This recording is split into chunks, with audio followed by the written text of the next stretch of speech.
نحمده ونصلي على رسوله الكريم اما بعد فاعوذ باللہ من الشیطان الرجیم بسم اللہ الرحمن الرحیم.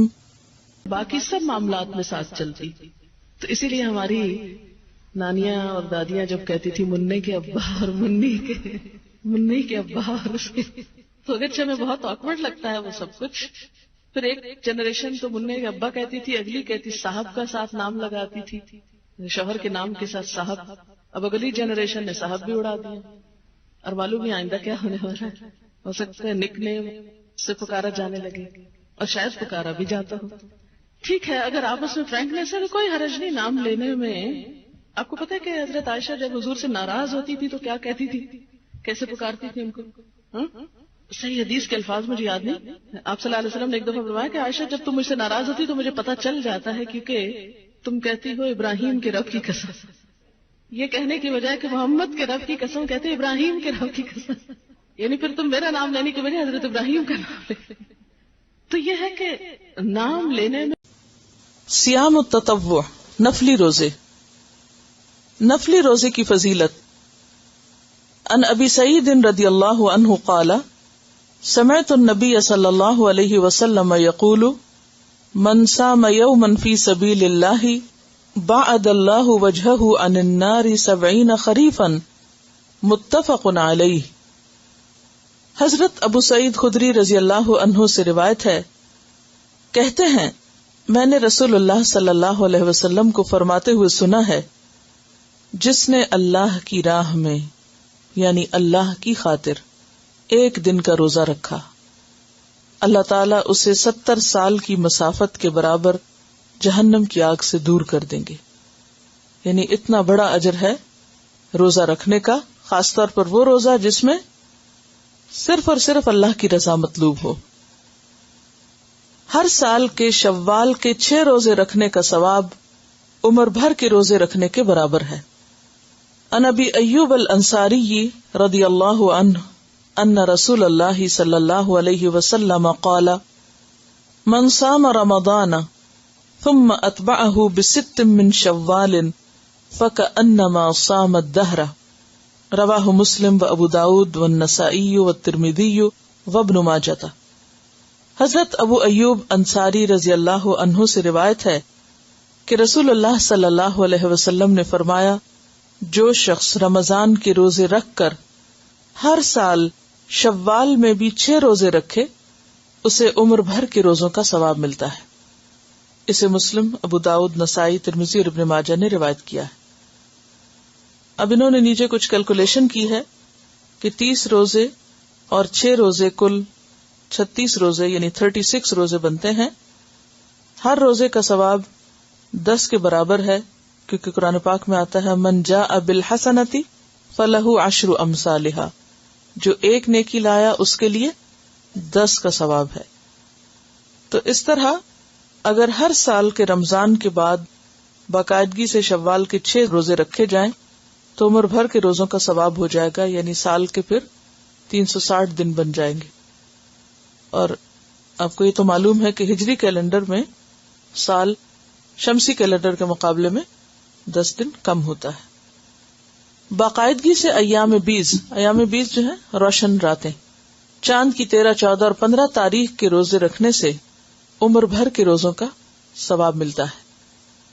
عن ابی قتادہ رضی اللہ عنہ قال قال رسول اللہ صلی اللہ علیہ وسلم 3 من كل شهر ورمضان الى رمضان فهذا صيام الدهر كله. رواہ مسلم. حضرت ابو قتادہ رضی اللہ عنہ کہتے ہیں رسول اللہ صلی اللہ علیہ وسلم نے فرمایا، ایک رمضان سے دوسرے رمضان کے درمیانی عرصے میں ہر ماہ 3 دن ایام بیز کے روزے رکھنا عمر بھر روزے رکھنے کے برابر ہے. اسے مسلم نے روایت کیا ہے. اور اس میں بھی آپ دیکھیے کہ ہر مہینے اگر روزے رکھے جائیں تو سال میں 12 مہینے ہوتے ہیں، اور کل کتنے روزے ہو جائیں گے؟ 36 روزے ہو جائیں گے، اور ہر روزہ پھر 10 کے برابر. تو اس طرح 360. تو گویا ایک انسان ساری زندگی ہی روزے سے ہے. سفر میں نفلی روزہ رکھنا جائز ہے. ان حمزہ ابن عمرو الاسلمی رضی اللہ عنہ انہ سأل رسول اللہ صلی اللہ علیہ وسلم اصوم فی السفر قال ان شئت فصم وان شئت فافطر رواہ النسائی۔ حضرت حمزہ بن عمرو اسلمی رضی اللہ عنہ سے روایت ہے کہ انہوں نے رسول اللہ صلی اللہ علیہ وسلم سے پوچھا کیا میں سفر میں روزہ رکھوں؟ آپ نے فرمایا اگر چاہو تو رکھو، چاہو تو نہ رکھو۔ اسے نسائی نے روایت کیا ہے۔ یہ سوال بہت سے لوگوں کا ہوتا ہے، کیا رکھ سکتے ہیں؟ اگر رکھ سکتے تو رکھ لو، اگر نہیں رکھ سکتے نہ رکھو۔ جہاد یا حج کے سفر میں روزہ رکھنے والے کو اللہ تعالیٰ 70 سال کی مسافت کے برابر جہنم سے دور کر دیتے ہیں۔ یعنی اس میں یہ جو فی سبیل اللہ ہے، اس میں انہوں نے اسے اللہ کے راستے میں، یعنی اللہ کے راستے میں جو سفر ہو اس سفر میں روزے رکھنے سے تعبیر کیا ہے۔ تو طالب علم بھی کس میں ہوتا ہے؟ فی سبیل اللہ ہوتا ہے۔ وہ حدیث آپ نے پڑھی ہوگی، جو علم حاصل کرنے کے لیے نکلے وہ اللہ کے راستے میں ہوتا ہے یہاں تک کہ وہ واپس پلٹ جائے۔ یعنی جب تک آپ گھر جاتے ہیں تو گھر سے نکلنے سے لے کر گھر تک کا سارا وقت کیا وقت ہے؟ فی سبیل اللہ، ظاہر اللہ کی خاطر آپ نکلے، اور ساتھ اگر روزہ بھی ہو تو یہ روزہ پھر کئی گنا زیادہ اجر و ثواب کا باعث بن جاتا ہے، کیونکہ گھر میں رہ کے انسان کے لیے سہولت ہوتی ہے۔ اگر آپ تھکے ہوئے آپ لیٹ جائیں، آپ کم کام کر لیں، لیکن جب آپ کسی خاص مشن پہ نکلتے ہیں، پڑھنے نکلے، پڑھانے نکلے، یا کوئی اور کام اس طرح کا، جیسے یہ حج کے سفر انہوں نے کیا ہے، یہ بھی فی سبیل اللہ سفر شمار ہوتا ہے، تو ایسے میں انسان اگر ساتھ روزے میں بھی ہو تو اس کا اجر و ثواب کئی گنا زیادہ ہوتا ہے۔ سوموار اور جمعرات کا روزہ رکھنا رسول اکرم صلی اللہ علیہ وسلم کو پسند تھا۔ عن ابی ہریرہ رضی اللہ عنہ قال قال رسول اللہ صلی اللہ علیہ وسلم تعرض الاعمال یوم الاثنین والخمیس فاحب ان یعرض عملی وانا صائم، رواہ الترمذی۔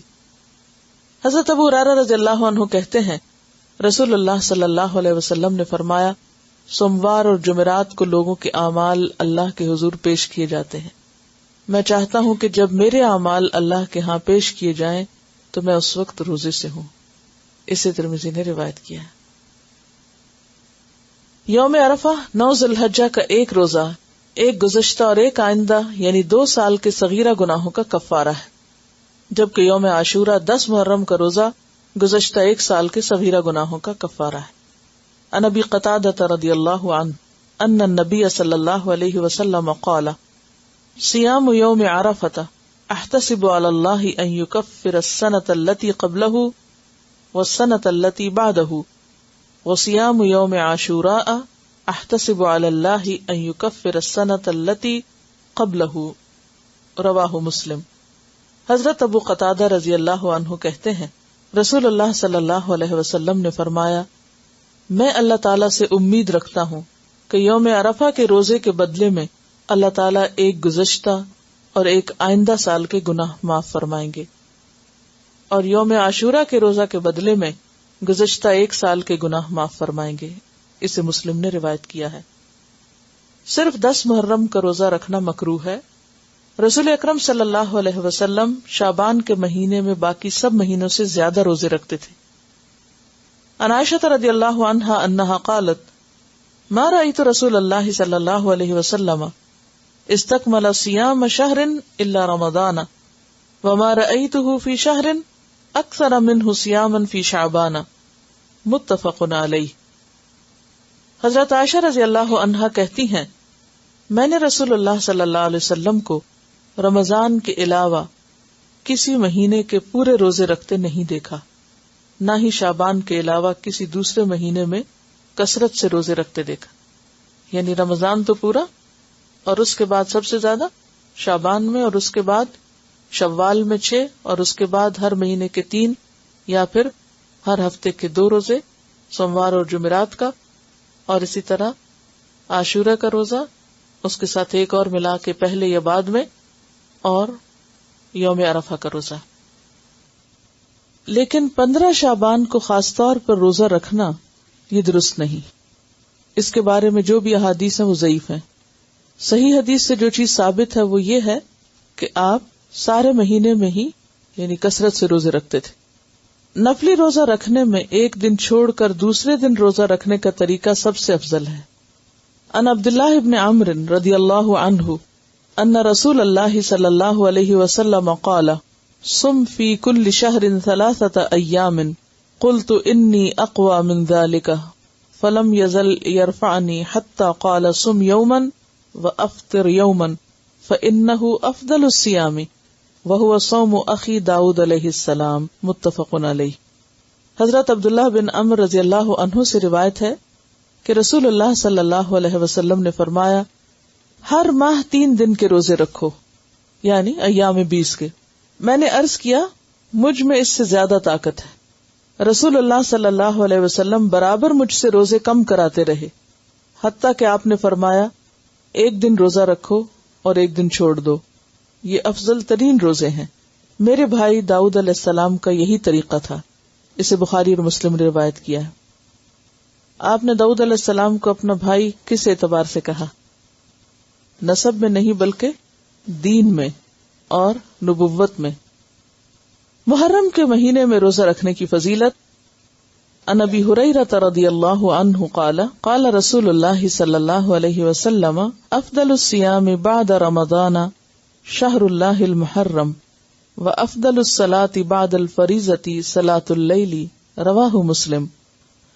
حضرت ابو ہریرہ رضی اللہ عنہ روایت کرتے ہیں رسول اللہ صلی اللہ علیہ وسلم نے فرمایا رمضان کے بعد سب سے افضل روزے محرم کے روزے ہیں جو اللہ کا مہینہ ہے، اور فرض نماز کے بعد سب سے افضل نماز تہجد کی نماز ہے جسے صلاۃ اللیل کہتے ہیں. اسے مسلم نے روایت کیا ہے. سوموار کے روزے کی فضیلت. عن ابی قتادہ رضی اللہ عنہ قال سئل رسول اللہ صلی اللہ علیہ وسلم عن صوم الاثنین فقال فیہ ولدت وفیہ انزل علی.